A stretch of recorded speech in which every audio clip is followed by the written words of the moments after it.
Ici commence l'Auvergne, ici finit la France. Avec Guillaume sur Logos FM. Pour ce 27 décembre, la neige ne s'est pas vraiment glissée cette année encore dans la hotte du Père Noël. 7 pistes de ski sur 26 d'ouvertes à Superbès, 2 sur 32 au Mont d'Or. L'or blanc fait grise mine. Alors les stations s'adaptent depuis quelques saisons déjà. C'est le cas à Superbès où la station se situe entre 1300 et 1850 mètres d'altitude de la moyenne montagne, mais qui voit les choses en grand pour apporter des activités toute l'année et par tous les temps, comme l'explique Nathalie Guittard, la responsable des activités. Toutes les stations sont en train de s'ouvrir vers cette diversification. Nous, ça fait une dizaine d'années qu'on est parti dans cette optique-là. Et les stations alpines ont un train de retard par rapport à nous, qui avons pris le virage il y a à peu près une dizaine, 10-12 ans, avec des projets comme la Tyrolienne, le Fantasticable et le centre ludo-sportif. Voilà. Donc nous, on a toute une gamme de produits divers et variés.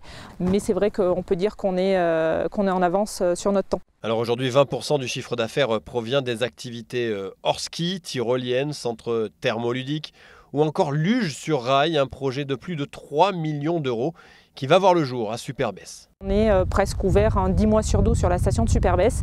On vient contenter à la fois le touriste qui vient sur la saison d'hiver, la saison d'été, mais on a de plus en plus de clients qui viennent sur les intersaisons, sur les vacances de la Toussaint, sur les vacances de Pâques, ou tout simplement venir s'oxygéner et profiter de nos activités touristiques et sportives. Mais attention, aujourd'hui encore, ce sont bien les recettes du ski qui permettent d'investir sur ces activités en tout genre. André Gay, le maire de Besse, veut défendre haut et fort l'attractivité de ces montagnes. C'est une stratégie qui s'appuie sur plusieurs piliers. Le premier des piliers, c'est la sécurisation d'une partie neige. Nous avons la chance d'avoir, grâce à nos enneignements de culture, une neige garantie, un espace neige garanti qui est essentiel pour l'attractivité. Cet espace neige garanti nous permet d'avoir des recettes, de faire des recettes, d'être toujours attractif par rapport aux clientèles.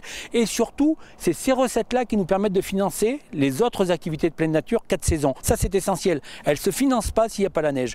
Et le deuxième volet, c'est la diversification. Et là, on y va tous azimuts. Ça fait maintenant 10 ans. On a 20% de nos recettes qui sont déjà hors neige. Et on continue parce qu'aujourd'hui, les gens qui viennent chez nous, ils viennent un peu pour la neige et surtout pour l'ensemble du panel d'activités qu'on propose.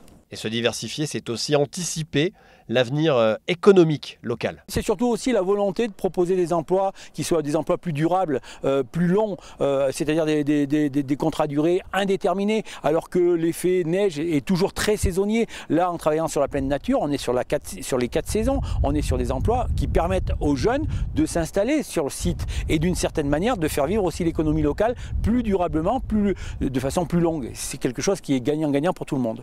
Allez, l'hiver dernier, les stations de ski du Puy-de-Dôme ont enregistré 74% de taux de remplissage. Preuve que nos Auvergnats ont de la ressource et des idées. Et quant à moi, je vous souhaite une très belle journée sur Logos FM.